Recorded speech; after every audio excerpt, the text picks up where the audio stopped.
speak to Stephen Kinnock, Labour MP, Shadow Foreign Office Minister, with us this evening. Stephen, good evening to you. Hello, good evening, Stephen. Hi.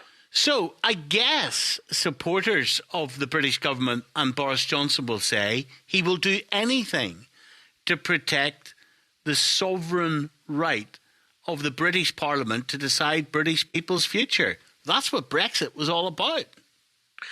But if that's what Boris Johnson is about, why did he sign up to this withdrawal agreement in the first place? I mean, if it's too late now, you signed up to something, got it through Parliament, stood on that manifesto commitment in a general election, got a thumping majority, fair play to you.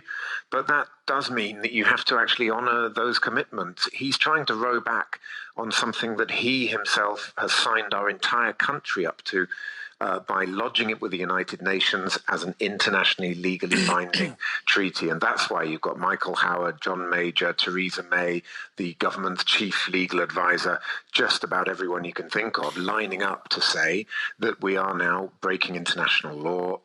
We are trashing our reputation in the world. We're breaking trust with the British people who voted through this manifesto back in December. And by the way, also putting serious question marks over a very fragile Northern Ireland peace process. So it's a catastrophic move by the government on every level. And it, of course, also seriously undermines the chances of getting a free trade agreement, which is what we all want to see. We all want a deal. It's time for the country to move on, get this deal done, and for the government to start getting to grips with the coronavirus crisis. Let me get a sense at the outset here, though, about the bigger principle within this.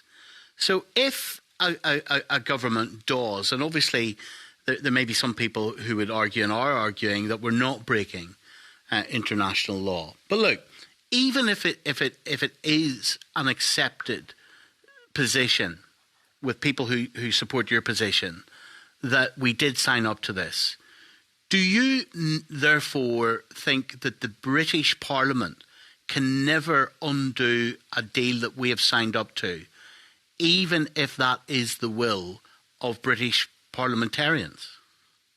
No, I think once we sign up, are we bound by it, even if it's against the interests of this country? Is that what you're saying? Yeah. If you look at the Northern Ireland Protocol, Stephen, it very clearly says that this protocol is given supremacy over UK law. That was the whole point about the massive fight that went on about the Northern Ireland backstop and how to secure the peace process whilst ensuring frictionless trade over the Irish border, and the very no, I do get that, Stephen, but I'm trying to ask a bigger question than that. I get that. I'm trying to say, look, if we change our mind as a sovereign country, at what point can we get out of an international agreement? You're not suggesting that once we sign up to something, we're bound to it forever, even if it is against the interests of our country, are you? If you sign up to an internationally legally binding treaty, you can't remove yourself from that treaty unilaterally. It has to be done with the signing parties. That is the law, and that is the law that the United Kingdom government preaches at Beijing, preaches at Moscow, preaches at Myanmar.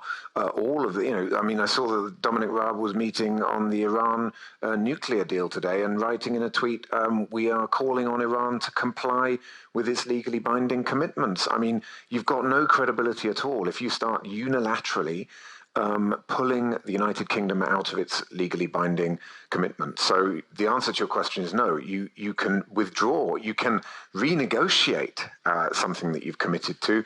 You can't unilaterally withdraw from it. But you're in no position. International law. But surely, you see, I think this goes beyond Brexit. I think it's a really interesting conversation. You're in no position to negotiate, Stephen, if you agree with your analysis that you cannot get out of it unless the other side let you out of it. That means we have no leverage as a country.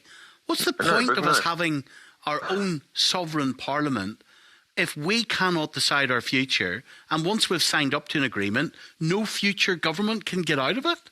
Is that seriously what you're suggesting? No, because the sequencing is you negotiate, you do the deal, you sign up to it, you ratify it. The time to use leverage and say yes or no to certain proposals, accept or reject, is during the negotiations. But once the negotiations are done and dusted, and as of course Boris Johnson trumpeted this as his oven-ready deal, he had been a negotiating genius. Took this to the country. He drove a bulldozer through those blocks of wood and said, "This is let's get Brexit done, and we're oven ready." And actually, it turns out that this deal seems to, in fact, be in the deep freeze, not oven ready at all. So and you're the shadow. So I think there's a serious question here as well about our own democracy. And when you've got a manifesto commitment, which is arguably the manifesto commitment that won them a large part of that 80-seat majority, I think that also raises serious questions about trust in our own democracy. Sure, Shadow Foreign Office Minister for Labour. Yeah. So what you're essentially saying is that any deal that Boris Johnson signs our country up to with any international party, Labour, if they ever return to power, will never be able to undo that, not be able to get out of it, even if you think it's against the interests of the British people, unless some foreign power allows us out of it. Well, no, because is that not impotent? We, of course, were signed up to being members of the European Union, but in line with our constitutional processes, which was to have a referendum, we voted to leave the EU, and that is what the government's supposed to have been negotiating for the last 4 years. So you can withdraw from international commitments, but you've got to do it through the right constitutional process. And in that case, it was a referendum. In this case, you have to go through a proper bilateral arbitration process, bilateral meaning between the UK but the internal and the European market Union. bill, and that's baked into the Northern Ireland The Protocol. internal market bill is part of our constitutional process. That's what the internal market bill is doing. It's gone through our constitutional process, and the Tories will have the majority to push it through, and that will be the will of the British people represented by British parliamentarians rather than someone in Brussels.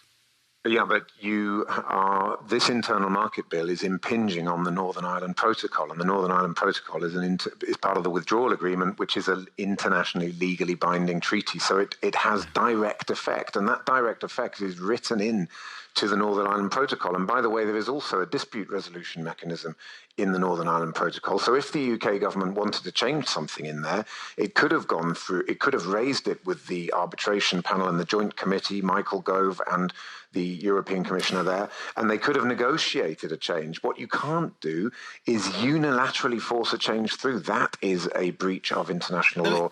It's as simple as that. Let me bring Christopher Hope in, Daily Telegraph's chief political correspondent. Hello, Christopher. Hi, Stephen. Hi, and Stephen Kinnock, hopefully you can stay there another few minutes. So Christopher, I think the vast majority of people, if they're in any way awake tonight, once they start to hear about arbitration panels and all this malarkey, they'll be thinking to themselves, I actually don't care. But here's what they care about. They care about whether a politician can be trusted or not. Yeah. Now, what does this say about Boris Johnson's integrity? Let me say one thing, Stephen. This is public sector broadcasting at its finest to put Brexit at the top of any programme, because literally we've had 3 years of this and most people thought they got over it. And bad enough the COVID crisis we're facing, but to have to go through all this again. And we are now facing a massive crisis. We've got the EU saying they're going to take legal action if this goes through. We've got the Lords threatening, it seems, to try and block any attempt to allow this to happen.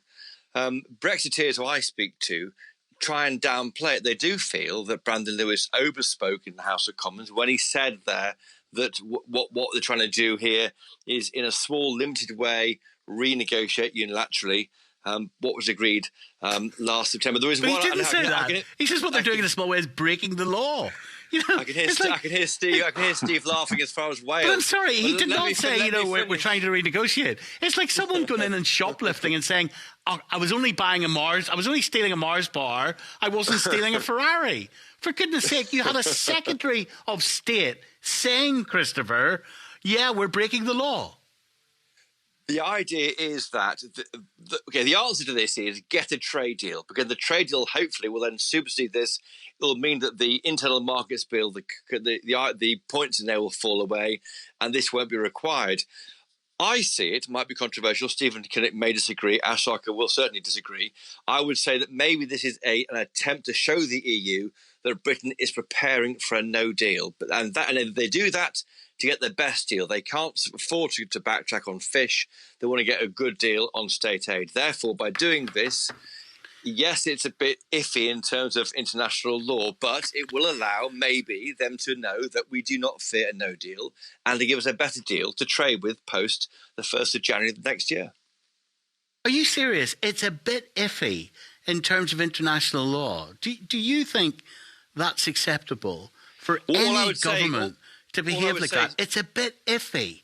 This is the same government, Christopher, which is asking people to stick rigidly to the coronavirus legislation. Do not have 7 people in a social gathering or you'll be breaking the law. Have 6. Is it a bit iffy if someone... Imagine standing in front of a judge. Sorry, Your Honour, it was a bit iffy, but here Boris does it, so I'll do it too. The idea, as I understand it, and I'm not a spokesman for the government, but you can try and keep it like one if you wanted, but I'm not. I'm a journalist trying to cover this. But you're playing a good role. I'm trying to present the other side of the argument to allow the listeners to understand what's going on. I think they are saying, look, if we get a no deal, it'll be so bad that we need to try and reorientate the withdrawal agreement, which was meant to cover trading until the end of this year when a trade deal would take over. And that's what they're doing. The hope is that the internal market bill will never need to be enacted, because you'll have a new trade bill, a glorious trade bill, to take us forward into the next year. Let's start there. But that's the idea of it. But I'm looking at the people speaking against it. Lord Howard, Eurosceptic former Tory leader, Lord Lamont, who writes often pieces in the Telegraph about Brexit and the opportunity, both peers upset, and it's a real worry now. And I wonder whether the government may have overreached in this one. But I think I see it as a wider thing. I see it as an attempt to try and force the EU to come to the table and give us a better deal. And do you, Stephen Kinnock, does the Labour Party feel that what the Europeans are proposing will be good for this country? Do you not think it needs changed? Well, the fact of the matter is it's been voted through and also in a general election. So it's but that's not the question. Promise. Do you think the Europeans are dealing with us in good faith? Honestly, Stephen, there's no point reopening the old wounds of whether or not the withdrawal agreement is a good withdrawal agreement, because once the withdrawal agreement is ratified, it is in law, it's legally binding, it's not up for negotiation. The only thing that's still fair for me to ask a shadow Foreign Office minister if you think that deal now ahead of us, if it is not changed, is good for the United Kingdom. No, because I voted against the deal because it throws Northern Ireland under a bus. I'm extremely concerned about the whole way in which Boris Johnson flipped to having a Northern Ireland protocol, which basically creates the conditions for Northern Ireland to be separated off from the rest of the United Kingdom. So rather than upset the Europeans, you're going to throw Northern Ireland under the bus then? But it's not up for a vote. There's nothing to vote on. We can't even vote. Even if we wanted to vote on the withdrawal agreement, Stephen, we couldn't, because it's done and dusted. The only thing we can vote on is the future relationship, which is the free trade agreement that they're trying to negotiate. I hope that they will negotiate it, but I think they're going about it in such a cack-handed way, because there is no evidence that sabre-rattling and threatening no deal works with the European But to be clear, There's Stephen, no evidence at all that it works. But to be clear, you're going to continue now to now support, because you lost that vote, you voted against it, fair enough, but you're going to continue now to support a policy which, in your words, throws the people of Northern Ireland under a bus. So rather than upset the Europeans, you're going to support something which throws people of the United Kingdom, Northern Irish people, under the bus. We opposed the deal. but the deal is done and it's gone through. So why not change it? Under this, you can't change it because it's in international law, and the United Kingdom is not a country that breaks international law. What we have to do is get the free trade agreement done, and I agree with you, Chris, that if the free trade agreement is done and it's done in a way that enables this Northern Ireland Protocol breach to fall away, that's fine. But as things stand, we're not giving a blank check. We have to look at the deal that is done, and we'll decide then on whether or not it's in the interests of the United Kingdom. But we want the government to do the deal.